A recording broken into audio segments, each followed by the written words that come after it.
dan berkuasa bagi kita yang percaya. Tiada yang mustahil bagi Dia. Yang lemah dikuatkan, yang sakit disembuhkan. Kuasanya tak berubah selamanya. Dia ajaib, Dia berkuasa, Dia sanggup tolong saya. Yesus ajaib, Yesus berkuasa selamanya. Yesus ajaib dan berkuasa bagi kita yang percaya. Tiada yang mustahil bagi Dia. Yang lemah dikuatkan, yang sakit disembuhkan. Kuasanya tak berubah selamanya. Dia ajaib, Dia berkuasa, Dia sanggup tolong saya. Yesus ajaib, Yesus berkuasa selamanya. Yesus ajaib, Yesus berkuasa selamanya. Yesus ajaib, Yesus berkuasa selamanya.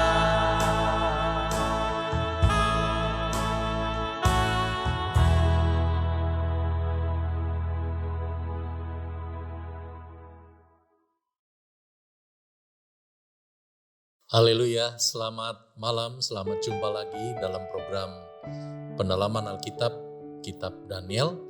Dan sebelum memulainya saya akan awali dulu dengan doa. Bapa di surga, Bapa yang kami puji dan sembah di dalam nama Tuhan Yesus Kristus.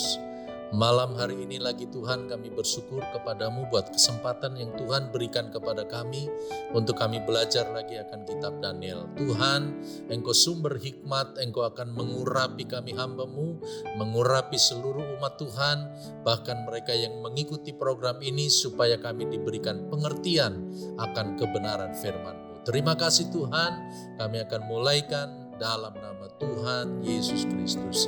Haleluya. Amin.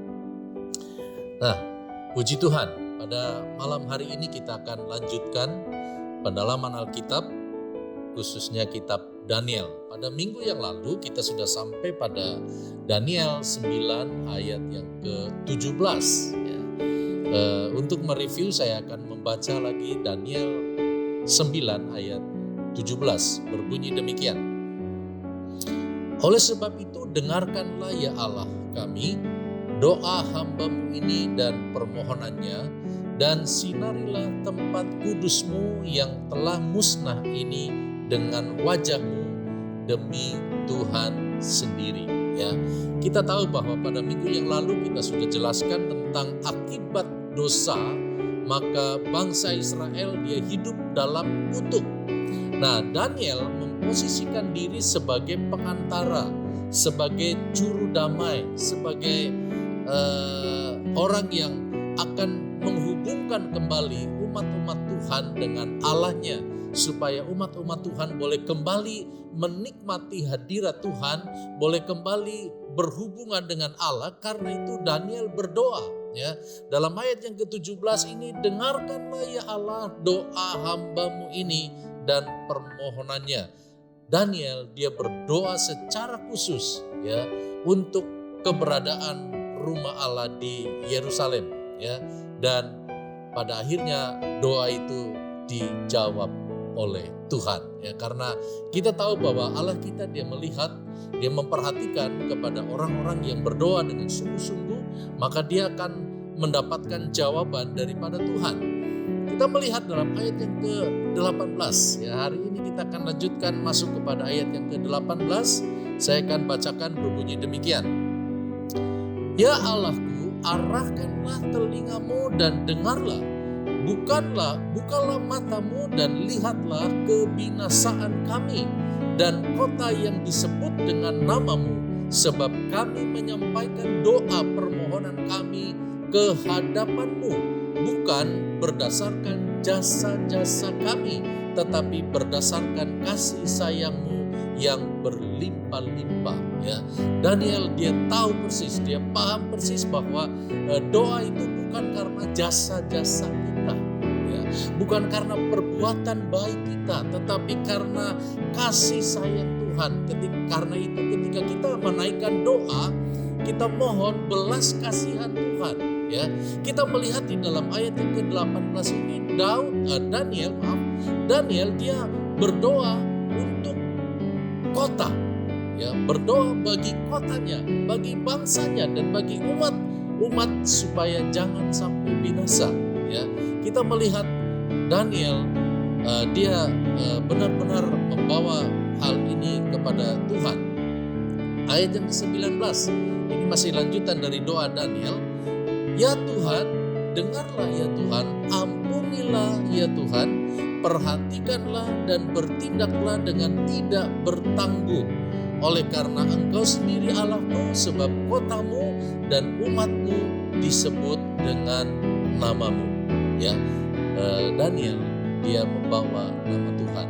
Ya, kota dan umat Tuhan, ya, ada nama Tuhan di dalamnya. Karena itu Daniel dia punya beban secara khusus bagi bangsanya, ya, bagi kotanya. Ya. Nah, ini juga perlu tentu bagi kita sebagai orang-orang yang percaya kepada Tuhan. Ya, bukan sebuah kebetulan kita berada di negara Indonesia ini dan pada hari-hari ini kita melihat, kita mendengar bahwa bangsa ini sedang dilanda oleh berbagai virus, oleh berbagai masalah. Nah, kita sebagai umat-umat Tuhan, sebagai hamba Tuhan, sebagai pelayan Tuhan, kita pun harus memiliki beban yang sama seperti Daniel. Ya, dia berdoa bagi kotanya, dia berdoa bagi kesejahteraan kotanya. Dan betapa indahnya kalau kita sebagai umat-umat Tuhan, kita juga memiliki beban yang sama seperti Daniel. Sebagai ayat pendukung dalam Mazmur Fatsal 24 ayat yang ke-3 sampai kepada ayat yang ke-6, saya akan membacakan berbunyi demikian. Siapakah yang boleh naik ke atas gunung Tuhan? Siapakah yang boleh berdiri di tempatnya yang kudus? Ayat 4, orang yang bersih tangannya dan murni hatinya, yang tidak menyerahkan dirinya kepada penipuan dan yang tidak bersumpah palsu. Ayat 5, dialah yang akan menerima berkat dari Tuhan dan keadilan dari Allah yang menyelamatkan dia. Ayat 6, itulah angkatan orang-orang yang menanyakan dia, yang mencari wajah-Mu, ya Allah Yakub. Selah. Istirahat. Ya. Nah, saudara-saudara, melalui ayat ini kita melihat, kita memperhatikan bahwa Daud mengatakan siapa sih yang boleh, ya, naik ke atas gunung Tuhan? Siapa yang boleh menikmati hadirat Tuhan? Ya, dikatakan yang bersih tangannya, murni hatinya, tidak menyerahkan dirinya kepada penipuan dan tidak bersumpah palsu. Ya. Dikatakan dalam ayat yang kelima tadi bahwa memang Tuhan dia siap untuk memberikan berkat dan keadilan, akan menyelamatkan, ya, kepada siapa? Kepada yang bersih tangannya, yang murni hatinya. Ya, puji Tuhan. Jadi karena itu, saudara-saudara yang saya kasihi di dalam Tuhan, mari semakin dekat kedatangan Tuhan, mari kita mau hidup berkenan di hadapan Tuhan, dan mari kita mau hidup menjadi berkat bagi orang lain. Ya, bahkan kalau bisa kita menjadi alatnya Tuhan untuk menjadi pendoa syafaat sama seperti Daniel. Ya. Kita lanjut kepada ayat yang ke-21. Daniel 9 ayat 21 berkata begini.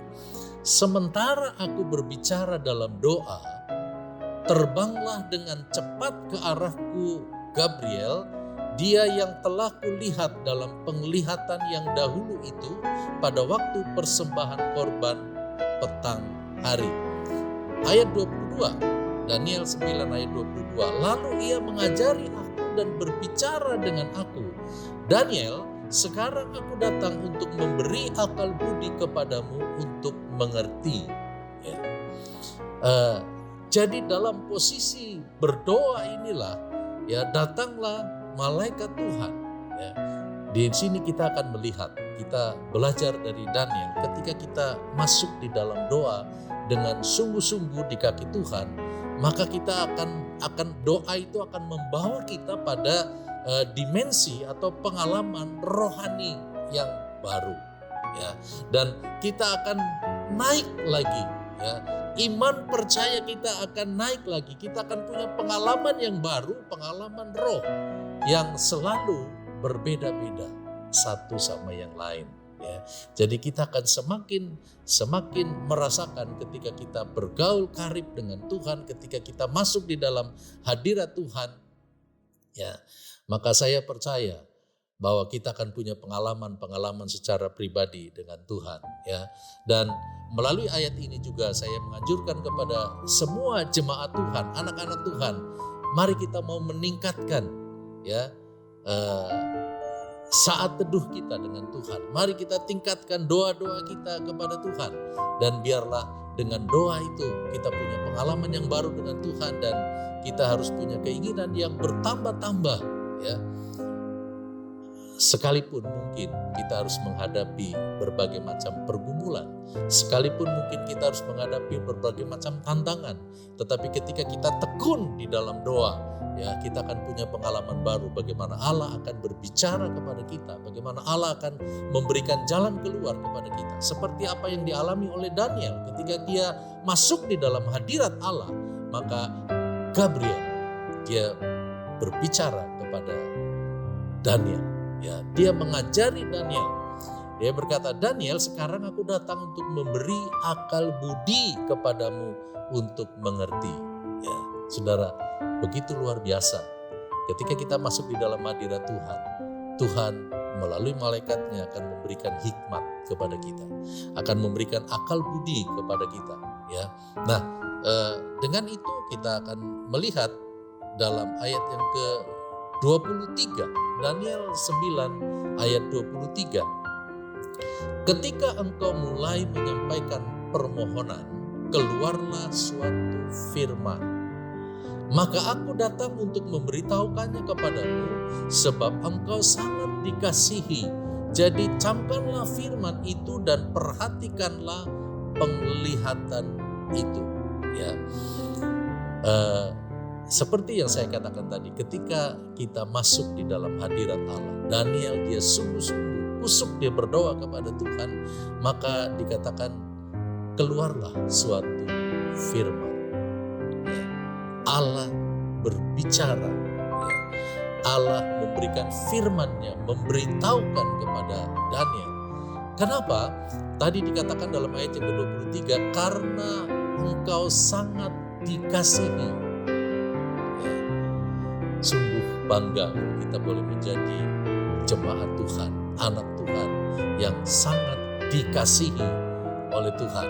Ya, kalau kita melihat ini sepertinya kasih itu ada level-levelnya. Ya, bagaimana kita mendekatkan diri kepada Tuhan, bagaimana hubungan kita kepada Tuhan dengan Tuhan, itu akan mempengaruhi kasih Tuhan kepada kita. Ya, Daniel, Tuhan berbicara kepada Daniel, memberikan hikmat, memberikan akal budi karena Tuhan lebih mengasihi Daniel. Ya. Ada pada level tertentu Daniel dia begitu dekat dengan Tuhan. Ya. Dan saya percaya kalau kasih kita naik kepada Tuhan, ya, kalau kasih kita bertambah kepada Tuhan, maka perhatian Tuhan juga akan naik kepada kita. Tuhan akan lebih memperhatikan kehidupan kita, ya. Jadi dengan itu kita belajar dari Daniel, apapun yang kita kerjakan, apapun yang kita lakukan, tindakan kita harus alaskan dengan kasih, ya, dengan kasih kepada Tuhan. Ya, kenapa kalau kita melihat Daniel tidak seperti pegawai-pegawai yang lain, ya. Hanya kepada Daniel Tuhan membukakan rahasia-rahasia nubuatan, rahasia-rahasia penglihatan. Ya, hanya kepada Daniel. Karena Tuhan seperti tadi dikatakan, sebab engkau sangat dikasihi. Ya. Satu hal yang luar biasa. Dalam Roma pasal 8 ayat yang ke-28, Rasul Paulus juga menuliskan begini, kita tahu sekarang bahwa Allah turut bekerja dalam segala sesuatu untuk mendatangkan kebaikan bagi mereka yang mengasihi Dia, yaitu bagi mereka yang terpanggil sesuai dengan rencana Allah. Jadi faktor kasih kita kepada Tuhan itu sangat berpengaruh sekali bagaimana Allah turut bekerja di dalam segala sesuatu yang kita gumuli, yang kita doakan, yang sedang kita alami. Ya, mari saudara kita makin mengasihi Tuhan. Ya, puji Tuhan. Jadi mengasihi Tuhan itu begitu penting kita sebagai orang-orang yang percaya kepada Tuhan. Karena dengan kita mengasihi Tuhan itu membuat Allah lebih lagi memperhatikan apa yang menjadi doa dan pergumulan kita. Kenapa? Yesus dia pernah bertanya kepada Petrus, apakah engkau mengasihi aku? Sampai 3 kali. Untuk mempercayakan sesuatu, Allah perlu kasih kita kepada Tuhan. Nah, begitu yang terjadi kepada Daniel.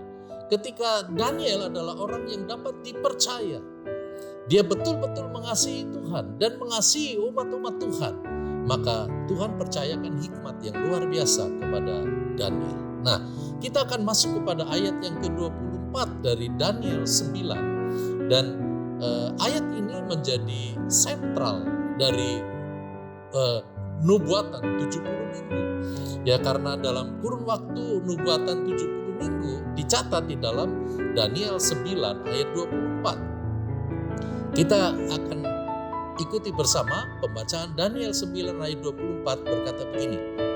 70 kali 7 masa telah ditetapkan atas bangsamu dan atas kotamu yang kudus untuk melenyapkan kefasikan, untuk mengakhiri dosa, untuk menghapuskan kesalahan, untuk mendatangkan keadilan yang kekal, untuk menggenapkan penglihatan dan nabi, dan untuk mengurapi yang maha kudus.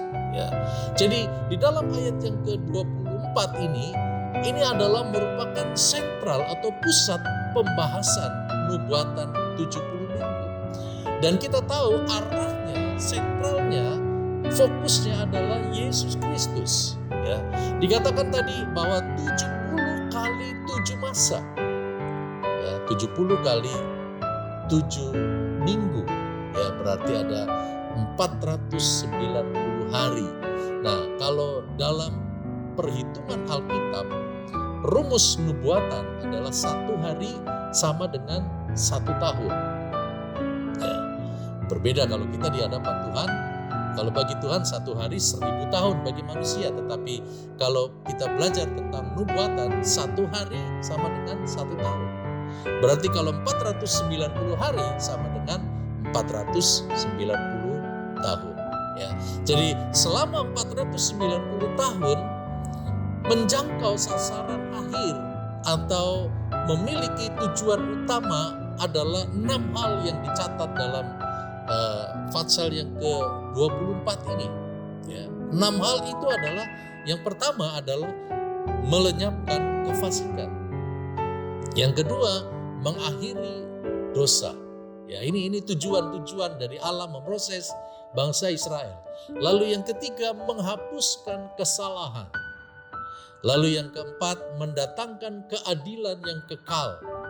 Dan yang kelima, menggenapkan penglihatan dan nabi. Lalu yang keenam, mengurapi yang Maha Kudus. Ya.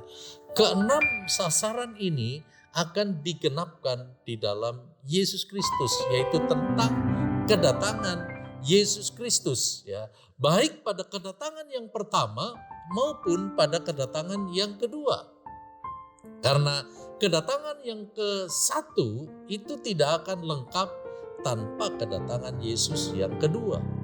Maka kedatangan yang pertama menyatakan pekerjaan penebusan. Sementara kedatangan yang kedua itu menyatakan hasil dari pekerjaan penebusan secara sempurna. Jadi kedatangan yang kedua itu merupakan penyempurnaan dari sasaran nubuatan 70 minggu.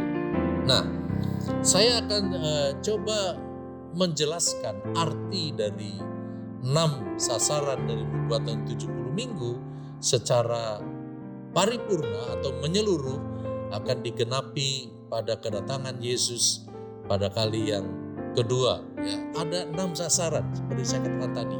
Ya, yang pertama adalah melenyapkan kefasikan. Ya, ini aplikasinya atau penerapannya di dalam gereja tentang 6 hal yang menjadi sasaran pada kedatangan Yesus yang pertama dan yang kedua.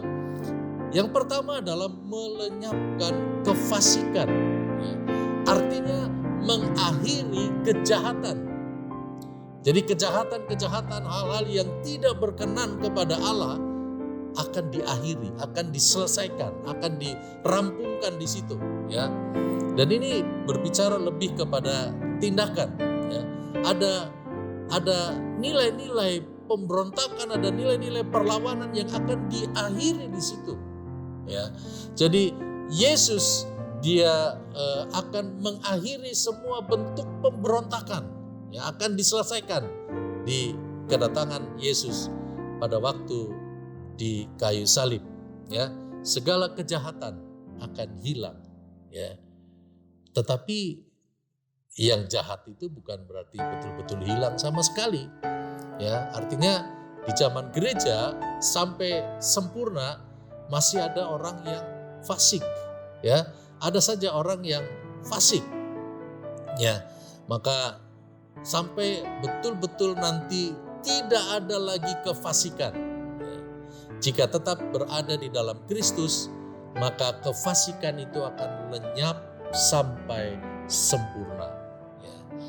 Lalu yang kedua adalah mengakhiri dosa.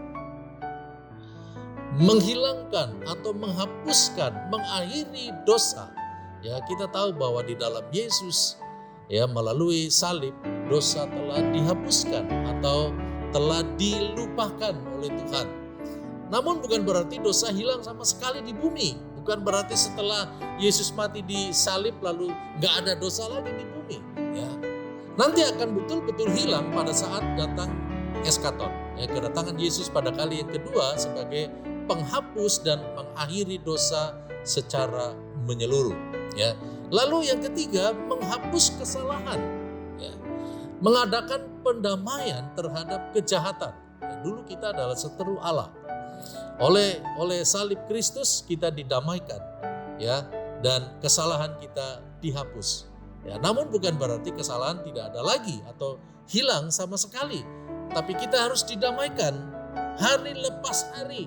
Ya, sehingga kedamaian akan terus berlanjut sampai kedatangan Yesus pada kali yang kedua. Lalu yang keempat, mendatangkan keadilan yang kekal. Ya. Saudara, sebelum kedatangan Yesus pada kali yang kedua, ketidakadilan itu masih terus berlaku di bumi.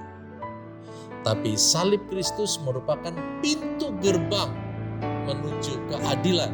Dalam salib kita akan menemukan keadilan. Ya, melalui salib itu kepala ular diremukan. Ya, dalam Kejadian 3 ayat 15, aku akan mengadakan permusuhan antara engkau dan perempuan ini, antara keturunanmu dan keturunannya. Keturunannya akan meremukan kepalamu dan engkau akan meremukan tumitnya. Ya. Lalu yang kelima, menggenapkan penglihatan nabi. Kedatangan Kristus merupakan penggenapan dari seluruh nubuatan. Ya. Yang dimaksud adalah baik kedatangan Yesus yang pertama maupun kedatangan Yesus yang kedua. Lalu yang keenam, yang terakhir, mengurapi yang Maha Kudus. Ya. Ini bukan orang, tetapi ini bicara ruang Maha Kudus. Artinya menetapkan atau mentabiskan ruang Maha Kudus. 10 kali 10 kali 10 hasta atau 1000 hasta. Ya, pengertian rohaninya ini adalah berbicara mengenai 1000 tahun damai. Ya, jadi salib Kristus membuat kita dapat melihat ruang Maha Kudus. Yesus mati, maka terbelahlah tirai dan orang dapat melihat ruang yang Maha Kudus. Dan itulah yang menjadi pengharapan kita. Ya, itulah yang menjadi keyakinan dan iman kita. Melalui salib Kristus, kita akan sampai kepada ruang yang Maha Kudus. Ya, puji Tuhan. Malam hari ini, ya saya akan akhiri dulu sampai di sini dan kita akan sambung pada minggu depan. Mari kita akan tutup dengan doa. Kami bersyukur dan terima kasih Tuhan atas campur tangan Tuhan dalam pendalaman Alkitab pada saat malam hari ini. Kami rindu Tuhan agar setiap kami umat-umat-Mu dan pelayan-pelayan-Mu, kami hidup seturut dengan kebenaran firman-Mu. Kami akan meninggalkan semua dosa, kesalahan, kelemahan kami untuk kami ikut dalam kebenaran Allah sehingga kami dapat menerima janji-janji dari kebenaran firman-Mu. Kami lebih mengasihi Tuhan, kami lebih mendekatkan diri kepada Tuhan sehingga hidup kami bukan hanya diberkati, tapi kami boleh menjadi berkat sehingga nama Tuhan dipermuliakan. Kami mengucap syukur dan kami peralaskan doa kami dalam nama Tuhan Yesus Kristus. Haleluya. Amin.